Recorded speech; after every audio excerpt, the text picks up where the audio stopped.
Hi, I'm Gren Agrarsar. I'm an instructional consultant at CRLT Engine, and I'm very excited to be here with you. I'm an engineer by training and also a teacher. I love teaching. While I was working on my PhD in engineering here at the University of Michigan, I took a class called Teaching Engineering, and later I pursued a master's in education. That knowledge helped dispel some misconceptions that I had in my head about what constitutes good teaching. It provided a foundation for me to grow and improve as a teacher. So what I'm going to present to you today is a very brief introduction to the science of learning, and I hope you find it useful. After this short video, you should be able to explain in very general terms how people learn. You should be able to name and describe 6 principles of learning that are based on research. And I hope that you can use those principles as a framework to make some of the decisions that you're going to have to make as an instructor. So let's get started. Take a moment to recall how you answered this question in the pre-survey. How do people learn? If you haven't done this, now's the time to pause the video and go back to the pre-survey and think about this. The question of how people learn has been studied for a long time, going all the way back to Aristotle, as far as we know, by people from many fields. More recently, technological advances in neuroscience have made it possible to study the brain during learning, providing another piece of the puzzle. And the interesting thing is that the conclusions from researchers from the different fields using very different tools and approaches are converging, and we're getting a clearer and more complete picture of how people learn. Their collective findings are often referred to as the science of learning. There are many theories of learning, and one of the most popular is called social constructivism. What this says is that knowledge is constructed by the learner in a social context. This is so important, and there is so much packed in here that it's worth repeating. Knowledge is constructed, meaning it's not transmitted. So even if I want to plug in a cable from my brain to my students and do a download, it won't happen. I can't do that. It's constructed by the learner. So one learner might construct the knowledge in one way, and somebody else might construct the knowledge in a totally different way, even if they're in the same environment. And finally, it's constructed in a social context. The context matters. So if I am sitting here in this room by myself, trying to learn something from a video, I might construct the knowledge differently than if I were with a group of people interacting, talking to each other, perhaps in a different language.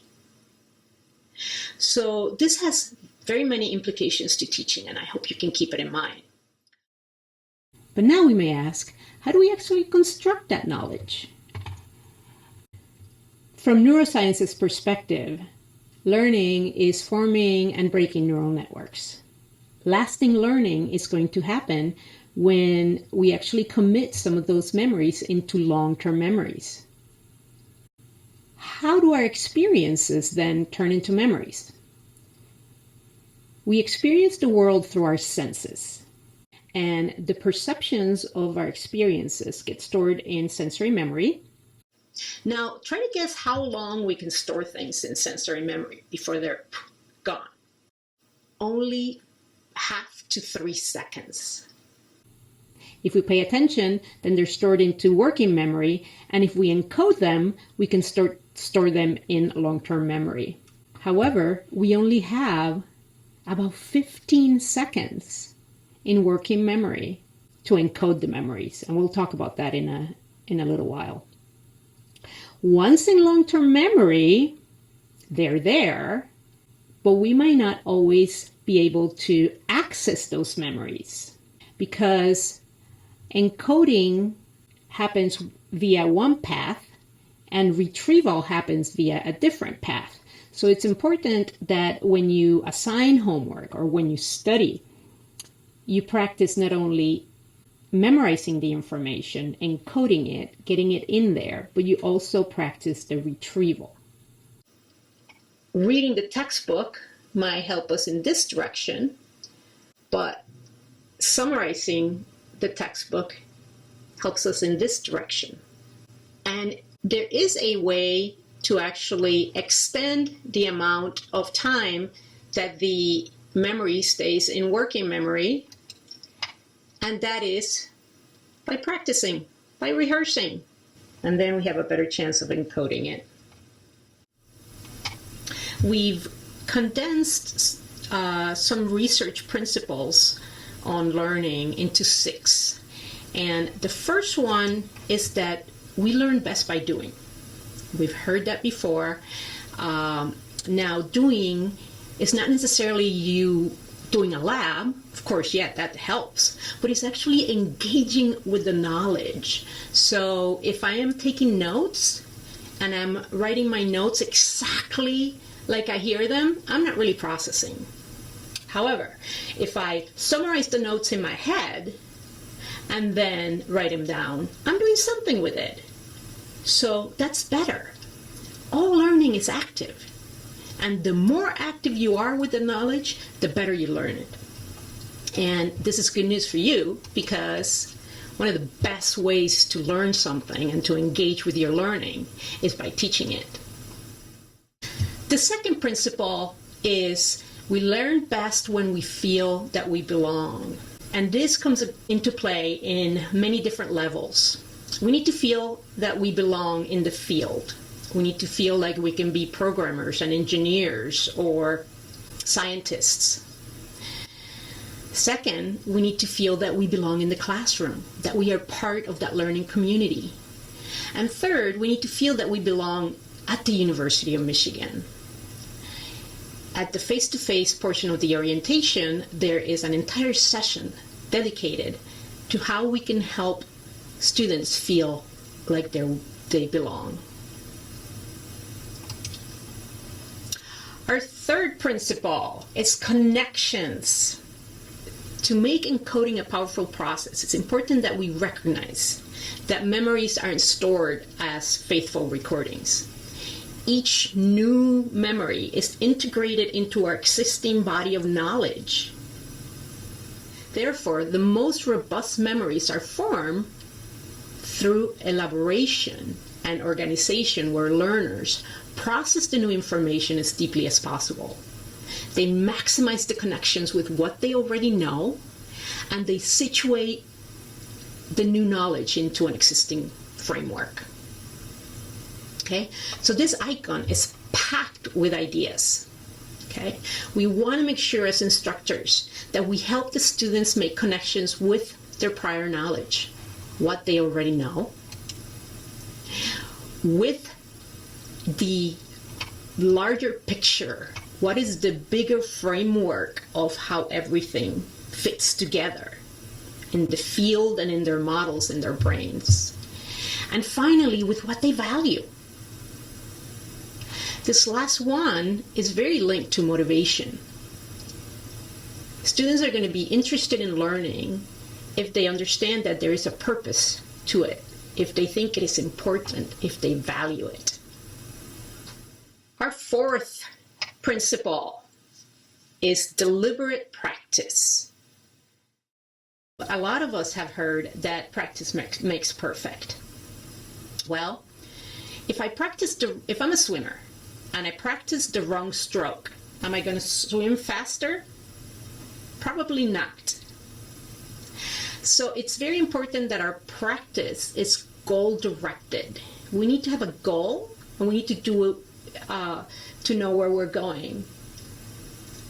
Also, research has shown that it's better to practice for short periods of time, several days in a row, than cramming everything all in one day. It's going to produce stronger memories. There are two more principles that I'd like to talk to you about. First, we're going to stop and do a couple of cognitive exercises, which hopefully will tie some of these ideas together. Are you ready? You might want to get some paper and pencil.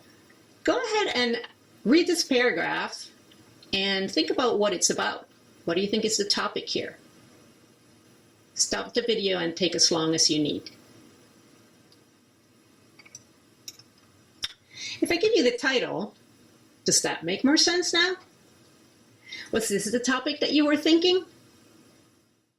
Bransford and Johnson in 1972 published some research using this same paragraph, and they found that the number of ideas recalled afterwards more than doubled if you have the title. So again, implications for teaching. Framing, which is another word for connecting to the larger context, helps students make meaning. Here's another exercise. Study each list for 20 seconds. Don't write anything down just yet. Ready? Go.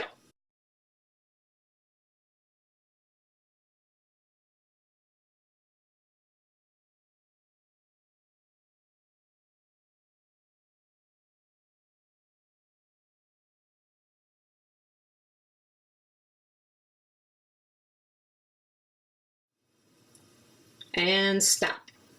Now take 30 seconds to write down what you remember.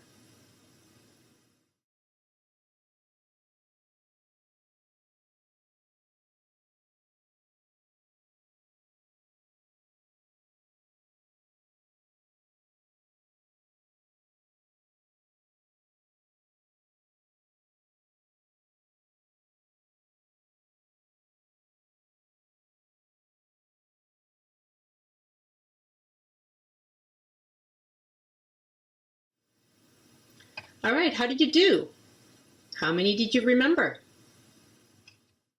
We're going to do this exercise again with the same letters, but they're going to be reorganized. Are you ready? Go.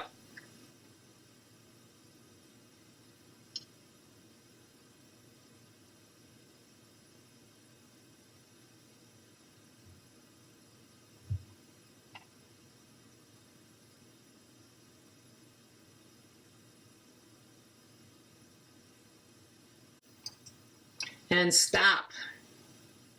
30 seconds. Write them down.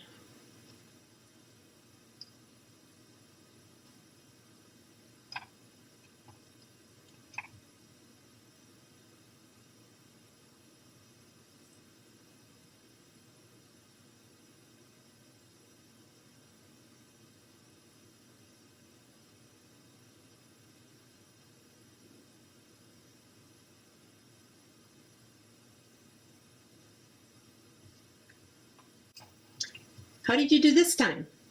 When I show this slide in some of my classes, people laugh, and you might have too.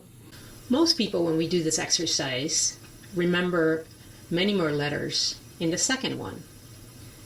But the idea is that arranging the letters in something that you already know reduces the effort that you have to do in order to remember them. It actually reduces the number of things that you have to remember.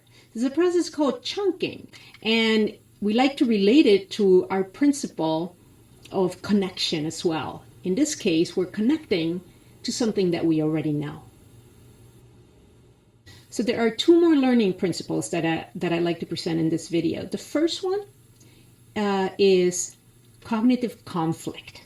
Sometimes when the new knowledge that we are trying to learn is different from the knowledge that we already have, there's a conflict. And in order to really truly learn something, we as students have to experience that conflict. And I bring this up here because as instructors, we often don't want to see our students struggle. And we may want to give them the answer. But sometimes giving them the answer is depriving them of an opportunity to learn. And the last principle is metacognition. We're thinking about thinking.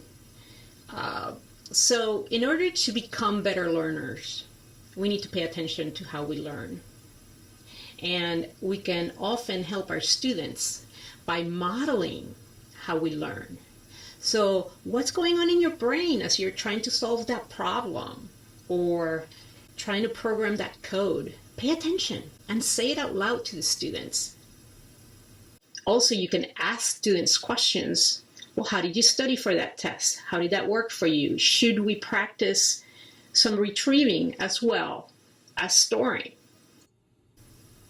Those are our 6 principles. We hope that you remember these principles as you reflect and as you grow as a teacher.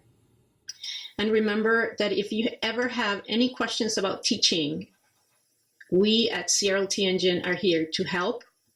There are many resources in our website, and we also have great engineering teaching consultants that can help you. Thank you very much for being here today.